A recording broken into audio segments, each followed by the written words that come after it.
वरदा वेदमाता प्रचोदयन्तां पावमानि द्विजानम् आयुप्राणं प्रजां पशुं कीर्तिं द्रविणं ब्रह्मवर्चसम् मह्यं दत्त्वा व्रजत ब्रह्मलोकम् ॐ सर्वे वेदा यत्पदमामनन्ति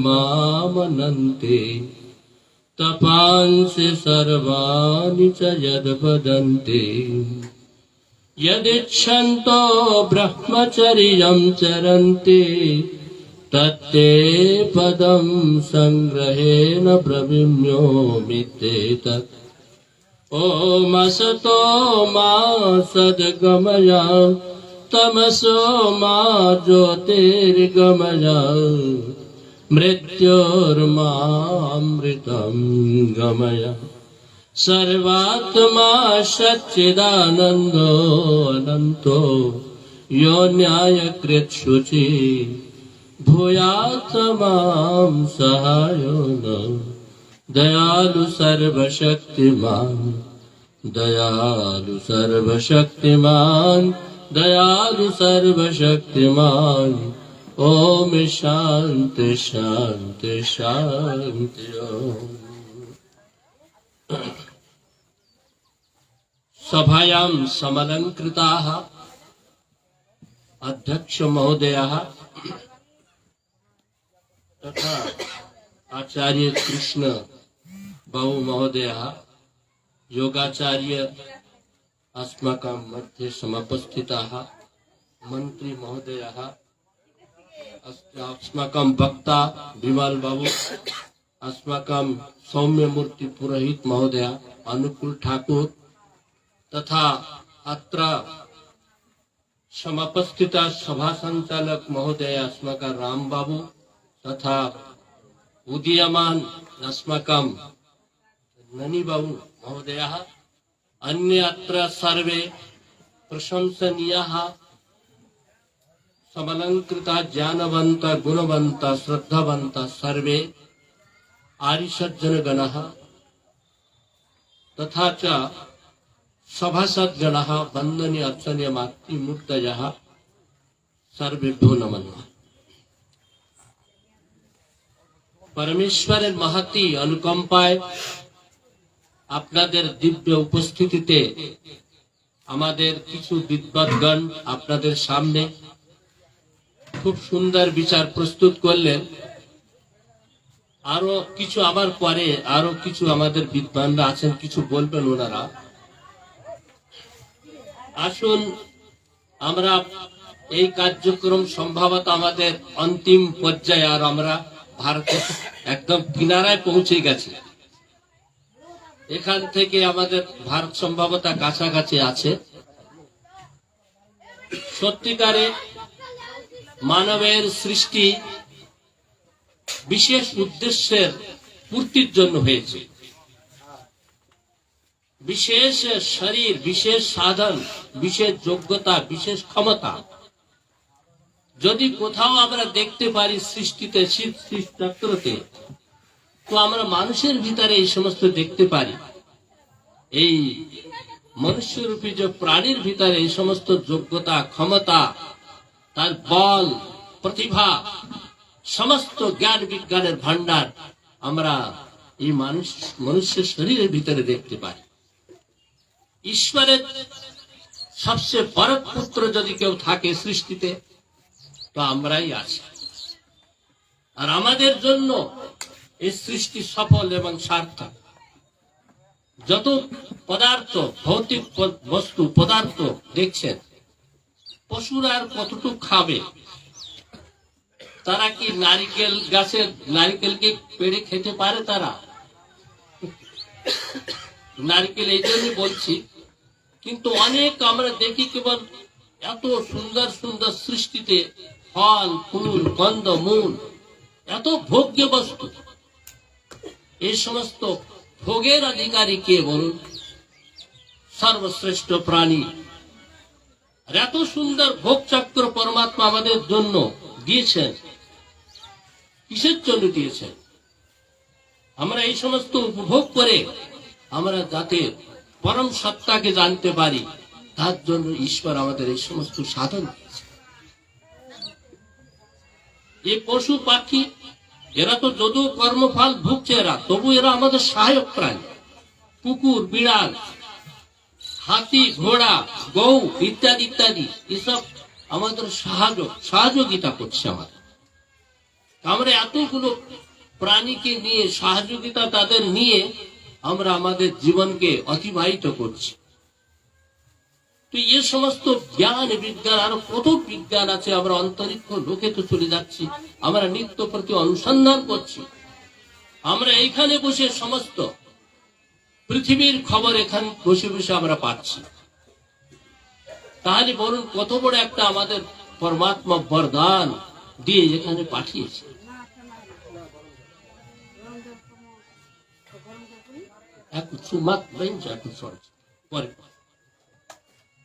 তো এই সৃষ্টির তাৎপর্য হচ্ছে এই সমস্ত ভোগ্য পদার্থ দেওয়ার কারণ, আর মনুষ্য শরীর আর বেদ রূপিত সংবিধান এর প্রাপ্ত হয়েছে। এই জন্য আমাদের মহত্ব আমাদের বুঝতে হবে কি ঈশ্বর আমাদের কেবল ভোগ অপবর্গের জন্য, ভোগ অপবর্গার্থম দৃশ্য, এই সৃষ্টি এই জন্য ভোগের জন্য আর অপবর্গ প্রাপ্ত করার জন্য, মুক্তির জন্য ঈশ্বর আমাদের দিয়েছে। আমরা কেবল ভোগই করছি, কেবল মাত্র ভোগ এক সীমা পর্যন্ত আমাদের নিতে হবে, ভোগ্য বস্তু ভোগ করতে হবে। কিন্তু ভোগেতে যদি আমরা সবসময় রমণ করতে থাকি আর জীবন রমণ করতে থাকি, তো আমাদের জীবনের যে মুখ্য তাৎপর্য, মুখ্য উদ্দেশ্য, সেটা তো আমরা এখান থেকে কিছু করলাম না, এখান থেকে ওই রকম ভোগ করতে করতে সমাপ্ত হয়ে গেলাম। তাহলে একটা উদ্দেশ্য থেকে বঞ্চিত হয়ে গেলাম আমরা। এই জন্য ঈশ্বরের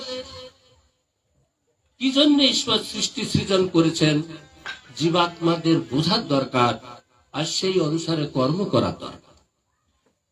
তাই আসুন, বেদেতে মন্ত্র দিচ্ছে আমাদের, অনেক মন্ত্র আপনারা এরকম পাবেন কি আমাদের জীবন কিভাবে আমরা অতিবাহিত করব।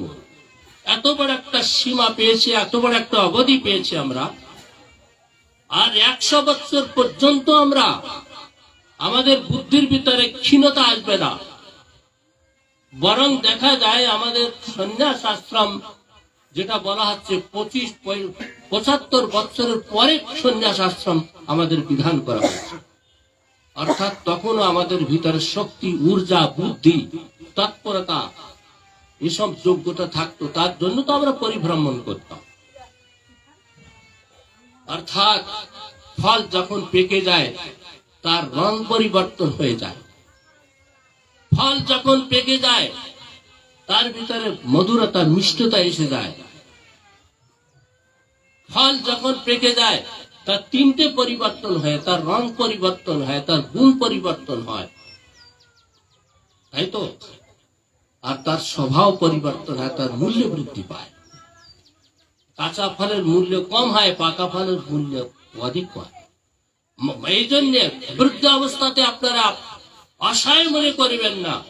বৃদ্ধ অবস্থা একটা বরদান আমাদের জন্য ছিল, কিন্তু এই বরদান আমরা সেইভাবে ঈশ্বরের যে বরদান দিয়েছেন বৃদ্ধ অবস্থা, ও বরদান রূপে আমরা নিতে পারি।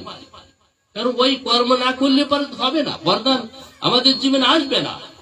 ঈশ্বর বরদান দিয়েছেন আমাদের জন্য কি মনুষ্য, হে মনুষ্য, তুমি চতুর আশ্রম, যে আশ্রম আসমান্তাৎ শ্রম ইয়াসমিন ক্রিয়াতে, তুমি তোমার জন্য চতুর আশ্রম আমি নির্মাণ করেছি। এই চতুর আশ্রমে ঠিক ঠিক ভাবে যদি আমরা প্রত্যেক আশ্রমকে পালন করি, তো আপনি দেখবেন চতুর্থ আশ্রম যে আমাদের মুক্তির আশ্রম যাকে বলে, লোকেশনা, বিত্তেষণা, পুত্রেষণা যে পরিত্যাগ করে কেবলমাত্র ঈশ্বর এষণা করা, ঈশ্বরের কামনা করা, ঈশ্বরের অতিরিক্ত আর কোনো কিছু চিন্তন না করা। আমরা তো চিন্তন করলাম, বিদ্যার চিন্তন করেছে ব্রহ্মচর্য আশ্রমে, গৃহস্থীর ঘর, গৃহস্থী পুত্র পরিচয়ের চিন্তন করেছে গৃহস্থ আশ্রমে, আর বানপ্রস্থ আশ্রমে আমরা চিন্তন করব সেবা স্বাধ্যায় সাধনা, সেবার দ্বারায় সাধনার দ্বারায়, আর সেবা স্বাধ্যায় দ্বারায় নিজের আত্মাকে তৈরি করা। আগে যে আশ্রম আছে সন্ন্যাস আশ্রম, তার প্রস্তুতি নেওয়া। আর যখন এইরকম আশ্রম ধর্ম পালন করতে করতে আমরা এক অবধিতে পৌঁছে যেতাম, তখন আমাদের সবাই আদর করতেন, অত্যন্ত আদর করতেন। মনে রাখতেন, আদর ব্রহ্মচার্য আশ্রমে অত আদর পাবো না, গৃহস্থ আশ্রমে অত আদর পাবো না, বানপ্রস্থ আশ্রমে আদর পাবো না, যত সন্ন্যাস আশ্রমে আমরা আদর পাবো। কারণ পাকা ফল সবচেয়ে মধুরতা প্রদান করে। রং পরিবর্তন, তার বস্ত্র পরিবর্তন হয়ে যাচ্ছে, তার কষায় বস্ত্র হয়ে যাচ্ছে, রক্ত বস্ত্র গেরুয়া বস্ত্র হয়ে যাচ্ছে, তার মুখেতে সবসময় ব্রহ্মের কথা উচ্চারিত হচ্ছে। বলুন, তার মূল্যাঙ্কন অধিক হচ্ছে কিনা? আমি একটা উদাহরণ দিচ্ছি। এক ধাবা কাকে বলে? যেখানে ভোজন, ছোট ছোট ভোজনালয় চালায়। দেখবেন তো মার্কেটে, সড়কের কিনারে কোন মহিলা, তারা ভোজনালয় চালায়, ছোট ছোট ভোজনালয়, তাকে ধাবা বলে, হিন্দিতে ধাবা বলে, বাংলায় বলে হোটেল। বাংলায় কি বলে? হোটেল বা রেস্টুরেন্ট। হোটেল, ছোট হোটেল, খাবার হোটেল। তো একজন যাত্রী অনেক দূর থেকে যাত্রা করে আসছে, সে শ্রান্ত হয়ে গেছে, সে ক্লান্ত শ্রান্ত, আর সে ক্ষুধার্ত হয়ে গেছে। শ্রান্ত মাতাজিকে বললেন, মাতাজি আমাকে ভোজন দিন। ভোজন করার পরে আলস, মতলব স্বাভাবিক, অনেক ক্লান্ত শ্রান্ত হয়ে আছেন, তখন শুতে ইচ্ছা হচ্ছে। তখন ছোট ছোট খাটিয়া ছিল না, এইরকম খাটিয়া, চারখানা খাটিয়া পড়েছিল। বললেন, মাতাজি আমি একটা খাটিয়াতে শয়ন করতে চাই, আমি খুব শান্ত হয়ে গেছি, এই খাটিয়ার কত মূল্য নিবে না? একদিন থাকতে, রাত্রি থাকতে কত মূল্য? তো ওই সময় পয়সার কোনো মূল্য ছিল না, বলে 2 পয়সা নেবো, কেবল 2 পয়সা। 2 পয়সা যখন বললেন, তখন ইনি চিন্তা করলেন, আমি 2 পয়সা কেন দিব? এখানে তো এই খালি জায়গা তো অনেক মাঠ পড়ে আছে, এখানে যদি আমি শুয়ে পড়ি তো আমার শীঘ্র নিদ্রা আসবে, আর তা আমার রাত্রি কেটে যাবে, দিন হয়ে যাবে, আমি এখান থেকে চলে যাব। বলে, মাতাজি ইয়ে খাটিয়াতে 2 পয়সা কেন আমি দিব? নিচে অনেক স্থান পড়ে আছে, কেন শুয়ে পড়বো আমি? না না, তাহলে 4 আনা নিবো আপনার কাছ থেকে। আমি কত নিব? 4 আনা নিব। বলছে, কি ব্যাপার? খাটের উপরে থাকলে পারে, শুইলে পারে 2 পয়সা, আর এই নিচে মাঠের পরে এখানে থাকলে পারে, উঠানের পরে থাকলে পারে আপনি 4 আনা? বলছে, হ্যাঁ 4 আনা। খাটিয়ার পরে যখন তুমি থাকবে, তো ওটা সীমাবদ্ধতা থাকতে হবে তোমার। ওটা নিয়ন্ত্রণ, যখন আমরা যাত্রা করি রেলেতে, ছোট একটা স্থান থেকে বড় ভারী নিয়ন্ত্রণে শুইতে হয় আমার। আর যখন এখানে শুভ, রাত কোনো নিয়ন্ত্রণ নেই, এখান থেকে গড়াগাড়ি দিব, ওইখানে চলে যাবো রাত্রিতে, এই পাশে ওই পাশে। এই জন্য 4 আনা বলার অভিপ্রায়, মানুষ যখন সীমিত স্থানে বন্দিত হয়ে যায়, সীমাবদ্ধ হয়ে যায়, ব্যক্তি নিজের জন্য জীবন যাপন করে, নিজের পরিবার, নিজের পুত্র, আর তার কিছু দেখা যায় না, তখন তার মূল্য 2 পয়সা হয়ে যায়। আর সে যখন জগতের কল্যাণের জন্য, ঈশ্বর প্রাপ্তির জন্য, দেশের দশের জন্য বানপ্রস্থে সন্ন্যাস আশ্রম ধারণ করে, যে সকল যে বলে অগ্নিহোত্রম সমাদায়া গৃহম অগ্নিম পরিচ্ছেদম, অগ্নিহোত্রকে সামনে নিয়ে ঘরের অগ্নিকে পরিচ্ছেদ ছেড়ে দিয়ে বৃক্ষ মূলে নিকেতনা, বৃক্ষের মূলে যখন নিবাস করে, ফল ফুল যখন আহার করে, যখন সাধনা করে, যোগেশনা বিত্তসনা মুক্ত হয়ে যখন সে পরিব্রাজক হয়ে যায়, পরিতা প্রজাতিকে পরিবর্তা কাহা, সত্য উপদেশের জন্য ঘরে ঘরে যে বেদের উপদেশ যখন করতে চলে যায়, তখন তার মূল্য হয় 4 আনা হয়ে যায়, তার মূল্যে বৃদ্ধি হয়ে যায়। এই জন্য মনে রাখবেন, মূল্য বৃদ্ধি যদি করতে চান, বলছে কি নাল্পে সুখামাস্তি, অল্পতে সুখী নেই, সুখ নেই আমাদের এই পরিবারে, অল্প সুখ আমাদের। আর সুখ যদি আছে তো অনেক প্রকার দুঃখ মিশ্রিত আছে তার ভিতরে। কত দুঃখ আমরা, যেরকম একটা সমুদ্রতে জাহাজ যখন যায় না, জাহাজ যখন চলতে থাকে, তখন তার জলের থাপড় কত খেতে হয়, তারপর জাহাজ যেতে থাকে, কত জাহাজ থাপড়া মারে, জলের থাপড় খেতে খেতে তারপরে চলে। তদ্রুপ গৃহস্থ আশ্রম কত থাপ্পড় খেতে হবে, কত বিধ্বস্ততা, কত বিপন্নতা, কত ক্লেশ, কত যে, তবু আমরা যুধারু হয়ে মানব গৃহস্থ জীবনকে আমরা সফল করতে চাই। এটাও সত্য, আশ্রম গৃহস্থ আশ্রমকে স্বর্গ বলা হয়, এটা ঠিক আছে, কিন্তু তবু বলতে হবে ঝঞ্ঝাটের আশ্রম, এটা তো মানতে হবে আপনার। এই জন্য বলা হচ্ছে গৃহস্থ আশ্রমকে স্বর্গ বলা হচ্ছে, কিন্তু স্বর্গ তখন অবধারণা হবে যখন বেদানুকূল অথর্বেদের অনুসারে স্বর্গের যে অবধারণা দেওয়া হচ্ছে অথর্বেদেতে, গৃহস্থ আশ্রমের অবধারণা দেওয়া হচ্ছে স্বর্গ, স্বর্গকে আনতে হবে, অথর্বেদের স্বর্গকে এখানে আনতে হবে, নিজের জীবনে আনতে হবে, নিজের পরিবার আনতে হবে, তখন তো স্বর্গ হবে।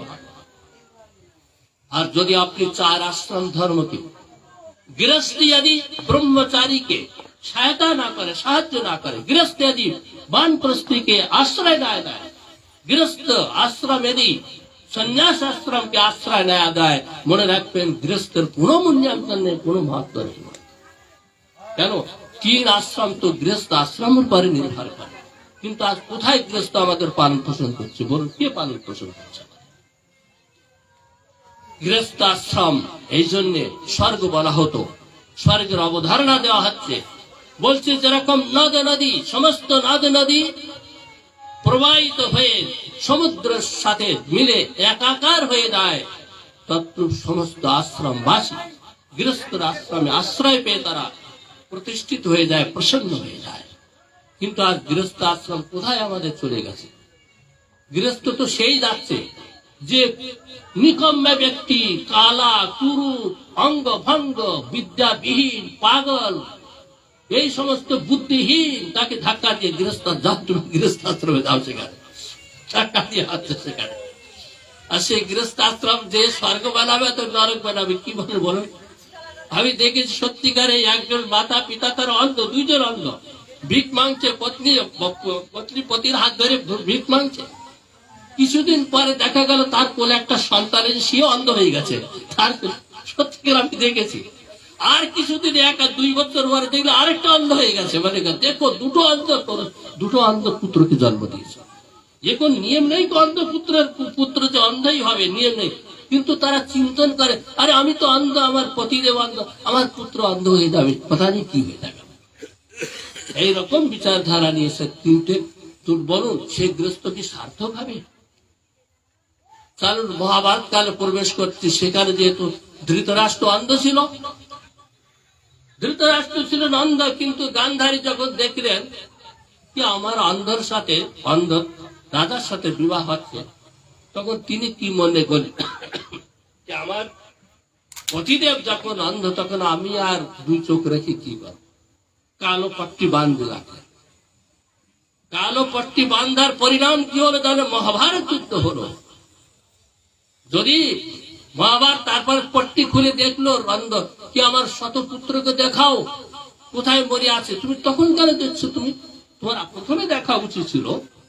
ব্যক্তি দুই পুত্রকে জন্ম দেয়, চার চোখ খোলা থাকে, ব্যক্তির পতি পত্নীর চোখ খোলা থাকে, তবে দুটো একটা পুত্র পালন করতে পারে না ভালোভাবে, উশৃঙ্খল মশায়।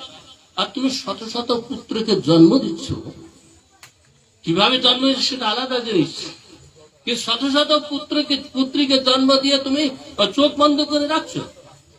দুটো পুত্রকে পালন পোষণ করতে গেলে আমাদের কি হাই ফাই লেগে যায়, আর এখন 100 পুত্রকে জন্ম দিয়ে তুমি দুজনের চোখ বন্ধ, 4 চোখ বন্ধ। হওয়াটা এটি উচিত ছিল কি আমার পতিদেবের 2 চোখ তো অন্ধ, আমার 4 চোখের কাজ করে পুত্র সন্তানকে ভালোভাবে শিক্ষা দীক্ষা দিতে হবে। যদি তাই যদি হতো, আজ মহাভারত যুদ্ধ না হতো, দুর্যোধন সুয়োধন থাকতেন, দুর্যোধন হতেন না, সুশাসন হতেন, দুঃশাসন হতেন না। সুশাসন থেকে দুঃশাসন হয়ে গেছেন, সুয়োধন থেকে দুর্যোধন হয়ে গেছে। এই জন্য কত বড় একটা অপরাধ। এই জন্য আমাদের গৃহস্থাশ্রমে, এই জন্য বলা হচ্ছে গৃহস্থাশ্রম স্বর্গ তখন হবে যখন, বলছেন কি, যত্রা সুহৃদা সুকৃত মদন্তি বিহায় রোগম তন্বা স্বায়া আশ্রণাঙ্গৈরহরুতা স্বর্গে তত্র পশ্যেম পিতরৌ চ পুত্রান।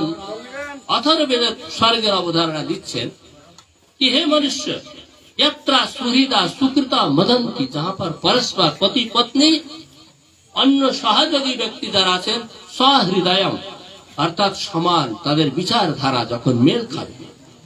আজকাল তো মেল তো কিছু, যখন আমরা দেখছি আজকাল গৃহস্থ আশ্রমে তারাই প্রবেশ করছে অনমেল, ইয়ে আর্য সমাজী তো সে পৌরাণিক। আর ঘরে যে বলছে কি পত্নীর কথা তো মানতে হবে, তা না হলে যুদ্ধ হবে। হ্যাঁ, ভয়ঙ্কর যুদ্ধ হবে তারা সেখানে। বলছে অন্তরে পতি আর কতবার বুঝাবে, না শুনলে পরে তুমি যা করো করো, তুমি আমার, আমি করছি তুমি তোমার গতি। এই হচ্ছে আজকাল। আর পুত্র জন্ম দিবে তো প্রায় করে কার কথা মানবে? মানবে তো মায়ের কথা মানবে। এই তো হচ্ছে বিসঙ্গতি সর্বত্র হচ্ছে আমাদের এখানে। যাত্রা সুহৃদা সুকৃত মদন্তি, বলছে যাহা পর সুহৃদ সমান হৃদয়ের বিচার একসাথে। আবার আমি যে তত্ত্বকে মানি, যে ঈশ্বরকে মানি, তিনিও সেই ঈশ্বরকে মানি, তিনিও গুরুকুলের স্নাতিকা, আমিও গুরুকুলের স্নাতক। যখন দুইজন স্নাতক স্নাতিকা এক বিচারের দ্বারা বেদ আদি সত্য শাস্ত্রকে পঠন পাঠন করেছে, এক বেদ সাঙ্গ পাঙ্গ, দুই বেদ সাঙ্গ পাঙ্গ, তিন বেদ সাঙ্গ পাঙ্গ, চার বেদ সাঙ্গ পাঙ্গ, ন্যূনতম এক বেদ সাঙ্গ পাঙ্গ পড়ার পরে দুইজন যখন গৃহস্থাশ্রম প্রবেশ করবেন, তখন সে ঘর গৃহস্থ কি হবে বলুন? স্বর্গ হবে। এই জন্য বলা হচ্ছে যাত্রা সুহৃদা সুকৃতা বদন্তি, সুহৃদ সমান হৃদয়ের বিচারধারা যখন মেল খাবে, তখন সেই স্থানে স্বর্গের স্থাপনা হবে। সুকৃতা মদন্তি, যে ঘরে নিত্য প্রতি পুণ্য কর্ম করে হর্ষিত হন, মদন্তি হর্ষিত হনা, পুণ্য কর্ম করে আমাদের হর্ষিত হতে হবে কি না, হে ঈশ্বর আজ আমি পুণ্য কর্ম করেছি, আপনাকে অশেষ ধন্যবাদ। এই শরীর দ্বারা আজ কিছু আমি করতে পেরেছি। যাত্রা সুহৃদা সুকৃতা মদন্তে বিহায় রোগা, সেখানে কোনো রোগ থাকবে না, শারীরিক রোগ থাকবে না, মানসিক রোগ থাকবে না। বিহায় রোগম তন্বাহ স্বয়া, এ শরীর সুস্থ থাকবে। অশ্রনাঙ্গে রাহারিতা স্বর্গে, আমার কোন অঙ্গ ভঙ্গ হবে না, আমার অকালে দাঁত পড়ে যাবে না, আমার অকালে কেশ পরিপক্ক হবে না, আমার অকালে ঝুরি, এ চামড়ার ঝুরি হবে না। মনে রাখবেন, আমি অকাল মৃত্যুকে প্রাপ্ত করব না, আমি সবসময় তার দিব্যতার সাথে জীবন ধারণ করব। যাত্রা সুহৃদা সুকৃতা মদন্তি বিহায় রোগম তন্বা স্বয়া অশ্রনাঙ্গে রাহারিতা স্বর্গে, সেখানে আমি স্বর্গের কামনা করতে পারি, যেখানে রোগ নিত্য প্রতি দবাই দবাই, এতগুলো দবাই নিয়ে আমরা চলি। পেটের রোগ, কোমরের রোগ, হাঁটুর রোগ, মাথার রোগ, কানের রোগ, সব রোগগ্রস্ত হয়ে আমরা জীবন ধারণ করছি। বলুন সেই গৃহস্থাশ্রম কি হবে? রোগের বোঝা নিয়ে আমরা চলছি, শোক চিন্তা নিয়ে গৃহস্থাশ্রমে যাপন করছি। বলুন সে ঘর কি স্বর্গ হতে পারে? তাই বলা হচ্ছে তত্র পশ্চিমা, সেখানে স্বর্গের অবধারণা দেখি, যেখানে গৃহস্থ ব্যক্তি স্বয়ং আনন্দিত যজ্ঞ ইত্যাদি করে, তারা ব্যায়াম করে, প্রাণায়াম করছে, তারা শাকাহারী হচ্ছে, তারা পতি পত্নীর ভিতর মধুরময় ব্যবহার, ছেলে মেয়ে তাদের অনুশাসন অনুগমন করছে, তাদের অনুব্রতা পিতু পুত্র মাত্রা ভবতু সম্মানা জায়া তত্ত্বে মধুমতিম বাচম বদতু শান্তিবা। আজ একটু আগে বলেছিলেন না, মা ভ্রাতা ভ্রাতারম দীক্ষণ মা শ্মশারা মুতা শ্মশা সম্যঞ্চ সব্রতা বাচম বদতা বাত্রায়া। গৃহস্থাশ্রমের একটা সুক্ত আছে আমাদের, স্বর্গ কিভাবে তৈরি হবে আমাদের গৃহস্থাশ্রম। কিন্তু এই সমস্ত বেদ না পড়লে তো বেদের যে স্বর্গ আমরা আনবো কিভাবে? বেদ তো আমরা পড়ি না। এই জন্য আমাদের প্রথমে ব্রহ্মচর্য না কন্যা ইউয়ানাম বিন্দতে পতিম, ব্রহ্মচর্য পালন যখন কন্যা করতেন, সেখানে বেদাদি সত্য শাস্ত্রিক অধ্যয়ন করার পর তারপরে গৃহস্থাশ্রমে প্রবেশ করতেন, সেখানে স্বর্গের স্থাপনা হয়ে যেত। আজ কোথায় সেই স্বর্গ আমরা দেখতে পারবো বলুন? তাই বলা হচ্ছে পিতারাও চ পুত্রান, সেখানে পিতারাও, পিতা মাতা পিতাকে আর পুত্রকে আমরা কিরকম দেখি? আমরা রাম আর রামের মতন পুত্রকে দেখতে চাই, রামের মতো রাজাকে পেতে চাই। রাম বিগ্রহবান ধর্মহা, রামের তুলনা করা হচ্ছে রাম বিগ্রহবান ধর্মা। ধর্মের তো কোনো মূর্তি হয় না, ধর্মের কোনো মূর্তি হয় কি? হয় না। কিন্তু রামকে বলা হচ্ছে রাম বিগ্রহবান ধর্মা। রাম হচ্ছে প্রতিমূর্তি, ধর্মের প্রতিমূর্তি। রামের এত আদর্শ উচ্চ ছিল, সবাই রাম গুণগান করতে চায়। কিরকম সন্তান চাই, কিরকম রাজ্য চাই, রামের মতো রাজ্য, কিরকম রাজা চাই, রামের মতো রাজ্য রাজা, কিরকম ভাই চাই, রামের মতন ভাই চাই, কিরকম পতি চাই, রামের মতন পতি চাই, সব রামের মতন চাই আমরা।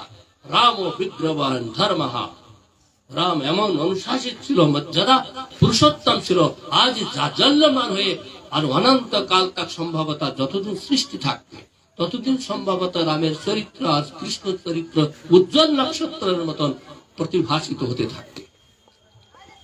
তাই আমি আরম্ভ করেছিলাম কি এই আমাদের জীবনকে সফল করতে গেলে অর্থাৎ মহত্বপূর্ণ বানাতে গেলে আমাদের অন্তিম যে আশ্রম আছে, অন্তিম লোকেশনা, বিত্তেষণা, পুত্রেষণা, মহিমা মণ্ডিত করতে গেলে, মূল্যাঙ্কন বৃদ্ধি করতে গেলে মনে রাখবেন, মানুষের মূল্যাঙ্কন শরীরের দ্বারা হয় না, মানুষের মূল্যাঙ্কন কর্মের দ্বারা হয়। মানে আমার একটা শ্লোক মনে পড়ছে, শ্লোক যথা চতুর্বিদম কনকম পরীক্ষতে, যথা কনকম চতুর্বিদম পরীক্ষতে, বিঘর্ষণা ছেদনা তাপতাড়নেই। কনকম, কনক তো সোনাকে আমরা পরীক্ষণ করি, তারপর তো সে মুকুট হবে।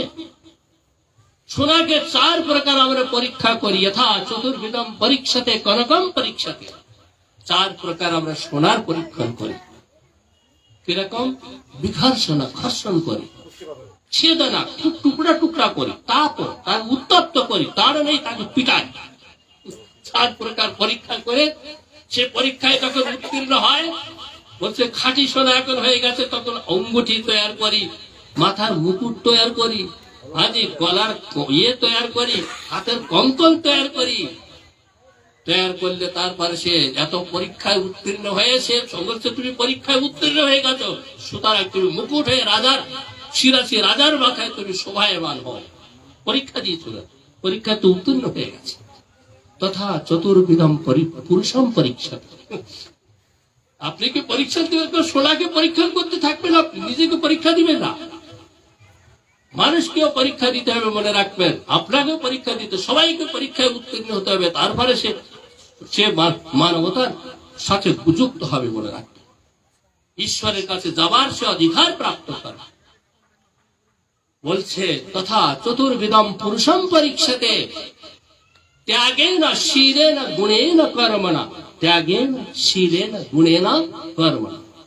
ত্যাগের দ্বারায়, ত্যাগেন শীলেন, শীলের দ্বারায়, ত্যাগেন শীলেন গুণেন কর্মণা, গুণের দ্বারা কর্মের দ্বারায় নিজেকে উত্তীর্ণ করুন, তারপরে সেখানে আপনি গৌরব প্রাপ্ত করুন, তারপরে আপনার ঈশ্বরের ভক্ত হন আপনি, তারপরে আপনার মূল্যাঙ্কন বৃদ্ধি হবে, মূল্যে বৃদ্ধি হয়ে যাবে, তারপরে আপনি 2 আনা থেকে আপনার 4 আনা হয়ে যাবে, আপনার মূল্যে বৃদ্ধি হয়ে যাবে।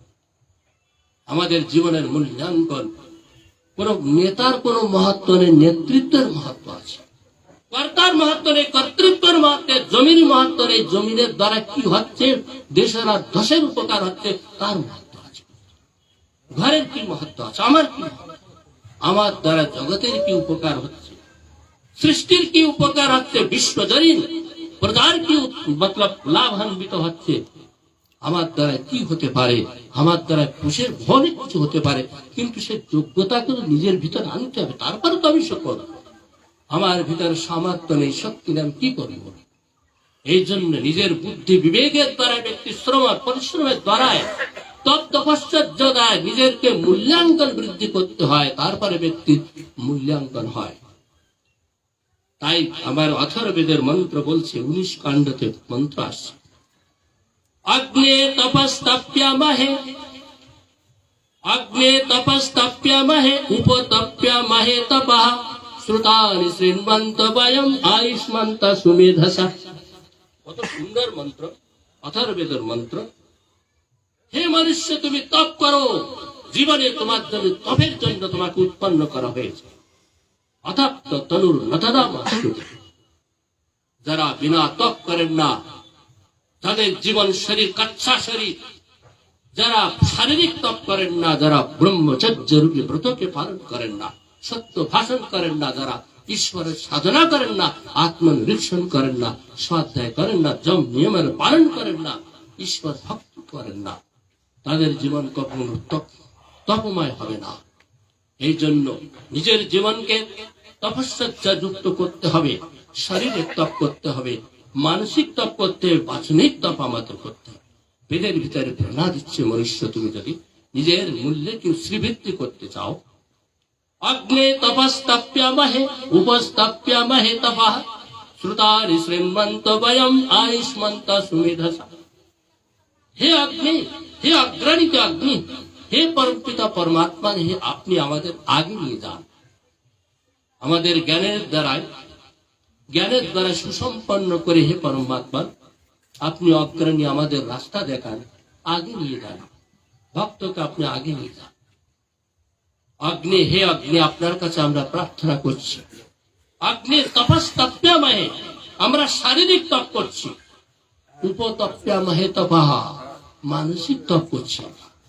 এই শারীরিক তপ আর মানসিক তপের দ্বারা শ্রুতানি শৃণ্বন্ত বয়ম, আমরা বেদাদি সত্য শাস্ত্রকে পঠন পাঠন করে, শ্রুতানি শৃণ্বন্ত বয়ম, বেদাদি সত্য শাস্ত্রকে পঠন পাঠন স্বয়ং পড়ব, গুরু মুখ দিয়ে আমরা পড়ব। শ্রুতানি শৃণ্বন্ত বয়ম, আমরা এই পঠন পাঠন আচরণ করতে করাতে আমরা আয়ুষ্মন্তা সুমেধসা, উত্তম আয়ু প্রাপ্ত করব, প্রশংসনীয় আয়ু প্রাপ্ত করব। প্রশংসিত আয়ু ঋষিরা যেরকম প্রশংসনীয় আয়ু প্রাপ্ত করেছেন, সুখায়ু প্রাপ্ত করেছেন ঈশ্বর, এই ঋষিগণ দুঃখায়ু প্রাপ্ত করেননি, প্রশংসনীয় আয়ু প্রাপ্ত করেছেন।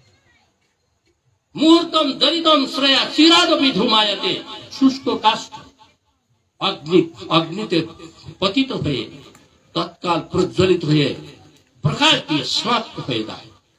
কিন্তু যখন গিলা কাষ্ঠ, যাকে বলে আর্দ্র যুক্ত যে কাষ্ঠ, সে কাষ্ঠ লম্বা দীর্ঘকাল পর্যন্ত অগ্নিতে পড়ে ধোঁয়া দিতে থাকে, অপারে চোখে দুঃখিত করতে থাকে। এই জন্য বলেছে, হে মনুষ্য, তুমি অল্পকাল পর্যন্ত জীবিত থাকো, কিন্তু প্রকাশ কুঞ্জ দিয়ে সংসারে থেকে তুমি বিদায় নাও।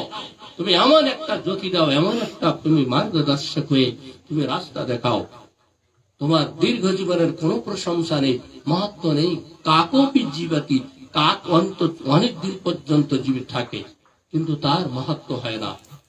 মুহূর্তম দরিতম শ্রেয়া চিরাদপি ধূমায়তে, আপনি অল্পকাল পর্যন্ত জীবিত থেকে অনেক কিছু করতে আপনি সংসার থেকে বিদায় নিন। আর মুহূর্তম দরিতম শ্রেয়া চিরাদপি, দীর্ঘকাল পর্যন্ত জীবিত থেকে সংসারকে অনুপকার করা, পাপিষ্ট হওয়া, পাপ কর্মতে লিপ্ত হওয়া, স্বয়ং দুঃখী হওয়া, অপারকে দুঃখ প্রদান করা, তুমি এইরকম জীবন ধারণ করো না। প্রশংসনীয় কীর্তি সজীবতী, যার কীর্তি আছে সেই জীবন ধারণ করা তার যোগ্যতা হবে, তাই সেই জীবিত থাকবে। এই জন্য বলা হচ্ছে বেদের শ্রুতানি শৃণ্বন্ত বয়ম আয়ুষ্মন্তা সুমেধসা, হে মনুষ্য, তুমি বেদাদি সত্য শাস্ত্রকে পঠন পাঠনের জন্য ঘোর পুরুষার্থ করো, শারীরিক শ্রম করো। তুমি 3টার সময় উঠো, 2:30টার সময় উঠে তুমি অষ্টাধ্যায়ী যে মহাভাষ্য বেদাদি সত্য শাস্ত্রকে নিরুক্ত নিবন্ধকে পড়ার জন্য তুমি উদ্যত থাকো। শ্রুতানি শৃণ্বন্ত বয়ম আয়ুষ্মন্তা সুমেধসা, তুমি আজ সাথে সাথে আয়ুষ্মান তাহা, তুমি দীর্ঘ জীবনও প্রাপ্ত করবে। আর সুমেধসা, উত্তম বুদ্ধি, অসম্প্রজ্ঞা সমাধিস্থ বুদ্ধি তুমি প্রাপ্ত করবে। মনে রাখবেন, যারা বলে কি আজকাল তার হেতু দিচ্ছে, শুতে থাকো 8 ঘন্টা পর্যন্ত, খুব আরে জ্ঞানিশা সর্বভূতানাম তস্যাম জাগন্তি সম্যক। সারা সংসার যখন শুতো, ঋষিরা তখন জেগে জেগে তারা তার ধ্যান মগ্ন হতেন। তারা ধ্যানাবস্থিত গতেনা মনসয়ম পশ্যন্তি যোগিনঃ। ঋষিগণ দীর্ঘকাল পর্যন্ত ধ্যান অবস্থিত হয়ে তারা আত্মা সাক্ষাৎকার করত। তারা জীবনের তারা সফলতা বুঝতে পারত। এই মনুষ্যের জীবনকে যত ভোগ চক্রের দিকে আমরা নিযুক্ত করব, তত এটা আলস্যে প্রমাদগ্রস্ত হব। যত আহার বিহার করবো, যত বিষয়ে ভোগ লাগাবো, যত আহার নিদ্রাতে যত সময় লাগাবো তত লাগবে, কিন্তু তার থেকে আত্মা শ্রীহীন হয়ে যাবে।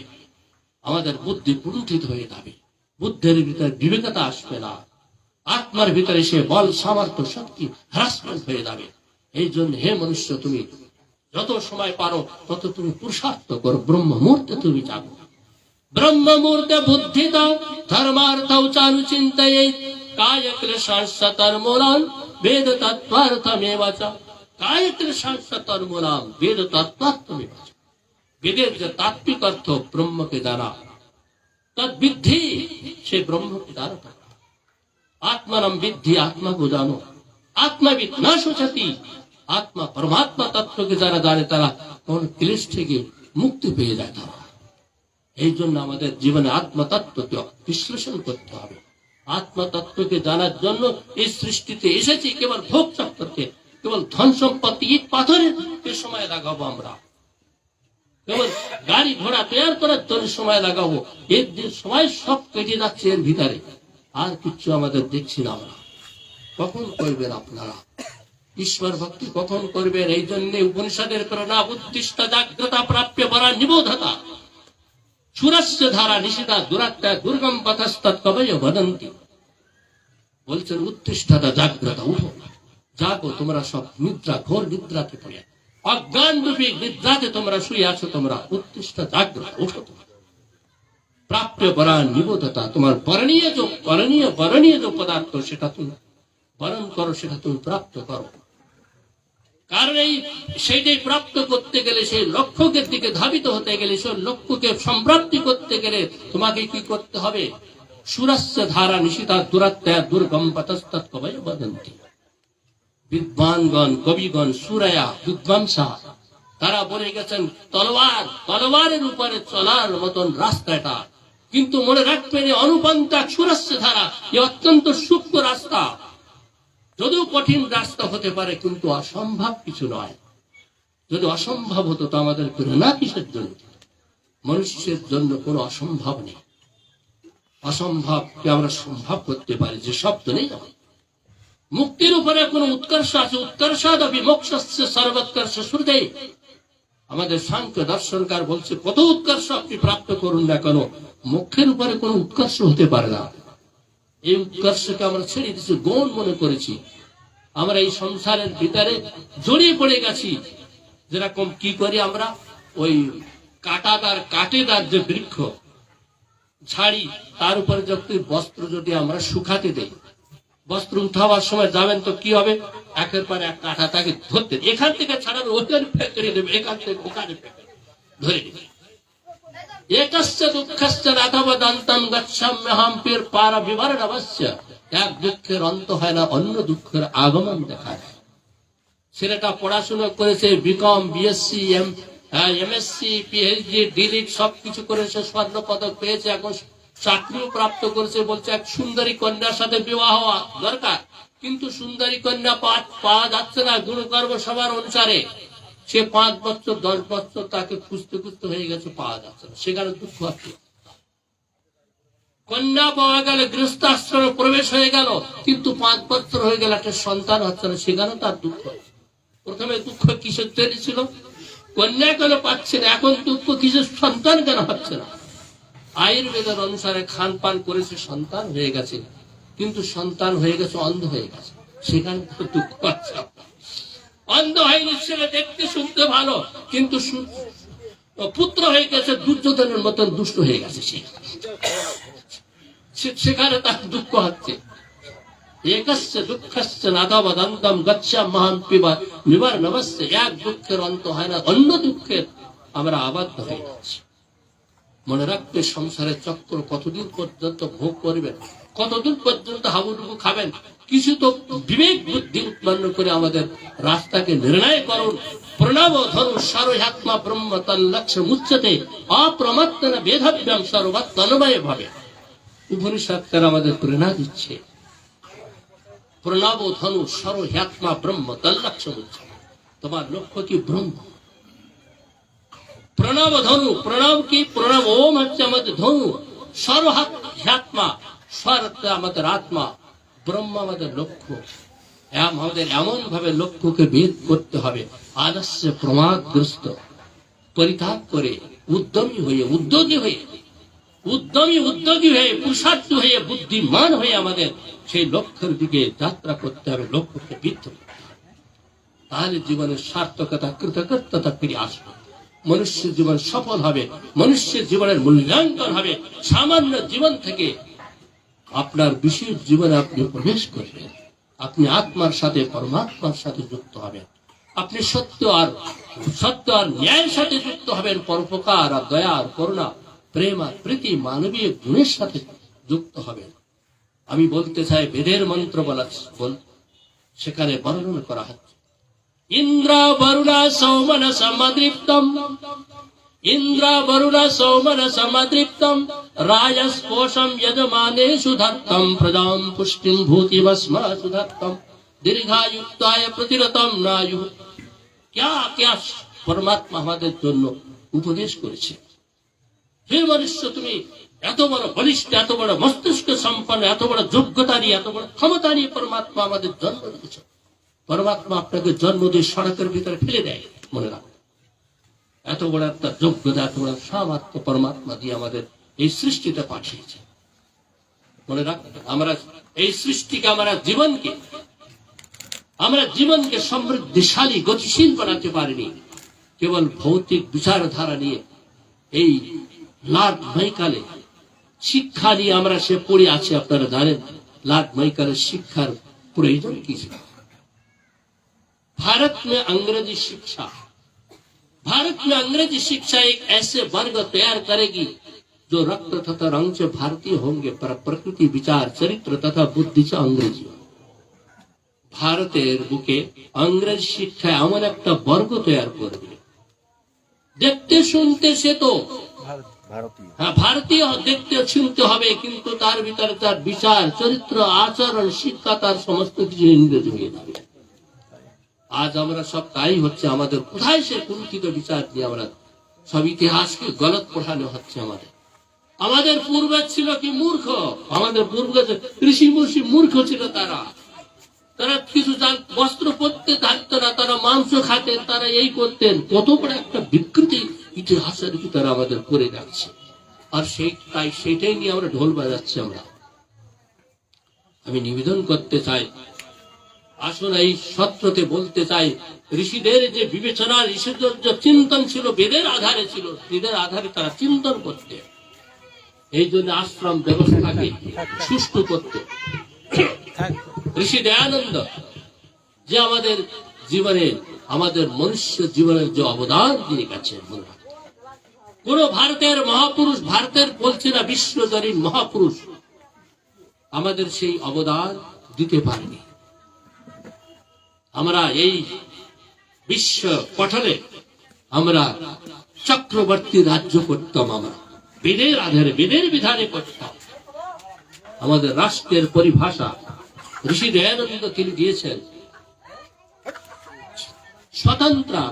स्वतंत्रता स्वाधीनता अखंडता निर्भय।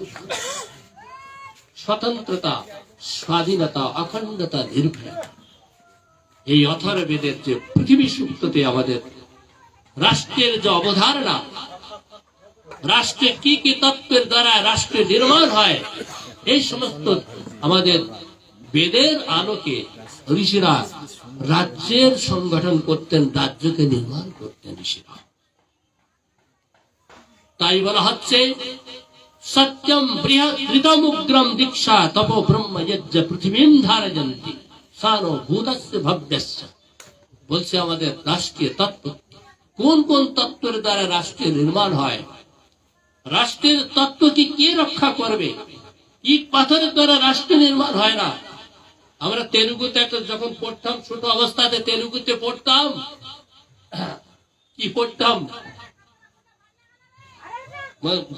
মনুষ্য নয় বলে তো রাষ্ট্রের পরিভাষা কেবল মাত্র এই ইট পাথরের দ্বারা রাষ্ট্রের নির্মাণ হয় না। রাষ্ট্রের নির্মাণ অর্থাৎ মনুষ্যের বিচারের দ্বারা হয়, মনুষ্যের চরিত্রের দ্বারা হয়, মনুষ্যের ভিতরে সংস্কৃতির অনুসারের দ্বারা হয়। মানুষের ভিতরে যে উদাত্ত ভাবনা, মানুষের ভিতরে চরিত্রতা, সুচিতা, চারিত্রিক সুচিতা, বৈচারিক পবিত্রতা, আহারের পবিত্রতা, মনে রাখবেন বিচারের পবিত্রতা, সাংগঠনিক পবিত্রতা, এই আলোক ছিল আমাদের রাষ্ট্রের পুঞ্জি। আজ আমরা এই পুঞ্জি এই সমস্ত করে হারিয়ে ফেলছি আমরা সম্প্রদায়। তাই বলছে সত্যম বৃহৎ ঋতম উগ্রম দীক্ষা তপো ব্রহ্ম যজ্ঞ পৃথিবী ধারণ। আমাদের ভিতরে সত্য, সত্যের প্রথম আমাদের সত্যের সংস্কার আনতে হবে। আমাদের স্কুল শিক্ষা শাস্ত্রে যেখানে যায় সেখানে প্রথমে যখন যেখানে আমাদের নির্মাণ হয় সেখানে কি হয়, ছোট ছোট বালকরা প্রথমে কি চুরি করতে থাকে, কলম চুরি করতে থাকে। দেখুন আজকাল আমরা দেখেছি কলম চুরি করা তার প্রবৃত্তি সংস্কার আছে। সে সংস্কারকে যদি সুধার যদি না করা, মাতা পিতা যদি তাকে সুধারের রাস্তা যদি অনুকরণ না করান, তাহলে তার প্রবৃত্তি, সেই কলম চুরির প্রবৃত্তি কিন্তু বৃদ্ধি হতে চায়। তারপরে কলম চুরি করা, ছোট অবস্থাতে কলম চুরি করত, তারপরে বড় অফিসার যখন হয়ে গেছে আর কলম চুরি তো করা যাবে না, কলম দিয়ে চুরি করবে। এখন কলম দিয়ে চুরি করবে, কলমের দ্বারা কলম চুরি করতো ছোট অবস্থাতে, এখন অফিসার হয়ে গেছে, কলম তো চুরি করা যাবে, কলম দ্বারা লিখে লিখে চুরি করবে। তারা কেন করবে বলুন? তাদের চারিত্রিক, তারা শিক্ষার সাথে সাথে সংস্কার যেটা ছিল সে সংস্কার দেওয়া হয়নি। এই জন্য তারা সত্যের পরে প্রতিষ্ঠিত হয়নি। এই জন্য ভারতের সর্বপ্রথম যদি মূল্যাঙ্কন আমাদের করতে হয়, রাষ্ট্রের মূল্যাঙ্কন, তো জনতার ভিতরে সর্বপ্রথম সত্যের প্রতিষ্ঠিত করতে হবে। সত্যেন বাতি বায়ুষ্য সত্যেন ধার্যতে পৃথিবী, সত্যেন ধার্যতে পৃথিবী, সত্যেন তপতে রবি, সত্যেন বাতি বায়ুষ্য সর্বম সত্য প্রতিষ্ঠিত। এই সত্যের দ্বারা পৃথিবী ধারিত হচ্ছে, সত্যের দ্বারা রবি তপ্যমান হচ্ছে, সত্যের দ্বারা সত্যেন তপতে রবি, সত্যেন বাতি বায়ুষ্য, এই বায়ু সত্যের দ্বারা প্রবাহিত হচ্ছে, সর্বম সত্য প্রতিষ্ঠিত, সবকিছু সত্যের উপর প্রতিষ্ঠিত হচ্ছে। এই জন্য সত্যকে আমাদের সম্মান করতে হবে। যে ব্যক্তি যত সত্যকে ধারণ করবেন তত আত্মিক শক্তি তার বৃদ্ধি পাবে বলে রাখবেন। ন্যায়ালয়ের দরকার হবে না, কোনো শাসনতন্ত্রের কোনো দরকার হবে না, তালার কোনো দরকার হবে না, দরওয়াজার কোনো দরকার হবে না, ন্যায়ালয়ের দরকার নেই, পুলিশ ছাত্রের দরকার হবে। যদি সত্যের আচরণ আমরা করি তো এত বড় একটা বিশাল, যদি একেবারে বিশাল একটা পয়সা যে খরচ করছি, লগভগ 70% আমদানি, যে 70% আমরা কেবল মাত্র রাষ্ট্র রক্ষার জন্য এক একটা মিসাইল, এক একটা অ্যাটম বাম, হাইড্রোজেন বাম যাকে বলা হচ্ছে, এক একটা মিসাইল, একটা সুরক্ষার একজনকে তৈরি করতে গেলে কত কোটি কোটি টাকা খরচ করে তারপরে একজনকে আমরা তৈরি করি। এত বড় একটা রাশি খরচ হচ্ছে আমাদের, এই রাশি খরচ হবে না। এত বড় একটা ন্যায়ালয় যে আপনারা দেখছি, সেখানে ন্যায়ালয় থাকবে না, এত বড় তালা চাবি এর দরওয়াজা কিছু থাকবে না। ধর্মে না ইধাতে পরস্পরম, ধর্মের দ্বারা সঞ্চালিত হবে। না দণ্ড না দণ্ডিকা, দণ্ড থাকবে না, না দণ্ড দেওয়ার ব্যক্তি থাকবে। কি হবে? ধর্মে না পরস্পরম এধম, ধর্মের দ্বারা এই রাষ্ট্র সঞ্চালিত হবে। এই সেই ধর্মে অর্থাৎ সত্য, ধর্ম যাকে বলে সত্য তাকেই বলা হয়। এই জন্য ধর্ম আর সত্য, যাকে ঋষি দয়ানন্দ সত্যম নিজের নিয়মের তিনি লিখেছেন কি, যা সত্য তাই ধর্ম, যা ধর্ম তাই সত্য। এই জন্য যারা সত্যকে জীবনে ধারণ করবেন, মনসা বাচা করবে না, মনের ভিতরে যা বাচার ভিতরে কর্মের ভিতরে এত রূপতা যখন থাকবে, তখন মনে রাখবেন আমাদের এত বড় একটা পৃষ্ঠভূমিকা সম্পদা খরচ হচ্ছে কেবল মাত্র দুর্নীতির গ্রস্ততে। এই পয়সা খরচ হবে না, কেন আমরা সত্যের শিক্ষা আমরা ছোট অবস্থা থেকে আমরা যখন শিখাবো।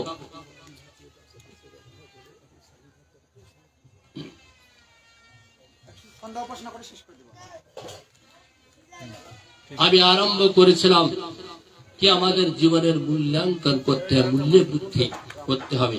ঈশ্বর আমাদের সৃষ্টিতে পাঠিয়েছিলেন কি, মনুষ্য তোমার সামান্য রূপে আমি এখানে পাঠাচ্ছি, কিন্তু তোমার বিশেষতা উৎপন্ন করতে হবে। তোমার জন্য অবধি দিচ্ছি, তোমার জন্য শাস্ত্র, তোমার জন্য সৃষ্টি, তোমার জন্য আচার্য, তোমার জন্য গুরু, তোমার জন্য মাতা পিতা, তোমার জন্য বেদের জ্ঞান।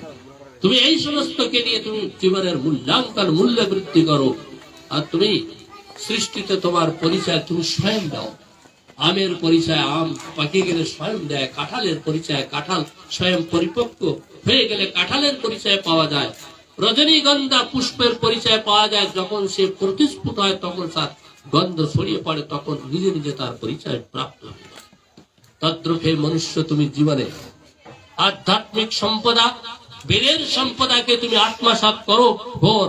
এই জন্য দুই প্রকার পুরুষার্থ করো তুমি, শারীরিক পুরুষার্থ আর মানসিক পুরুষার্থ করে তুমি নিজের জীবনকে সমুন্নত করো। আর জীবনের যে অন্তিম লক্ষ্য ঈশ্বর প্রাপ্তি, তার জন্য তুমি প্রয়ত্নশীল থাকো। এইভাবে আমরা বেদের আলোকে আমরা মনুষ্য জীবনের মূল্যাঙ্কন করতে পারি, মূল্যের বৃদ্ধি করতে পারি। আসুন এই আপনাদের বক্তব্য দিয়ে এখানে আমি বাণীকে বিরতি করছি। ওম শাম।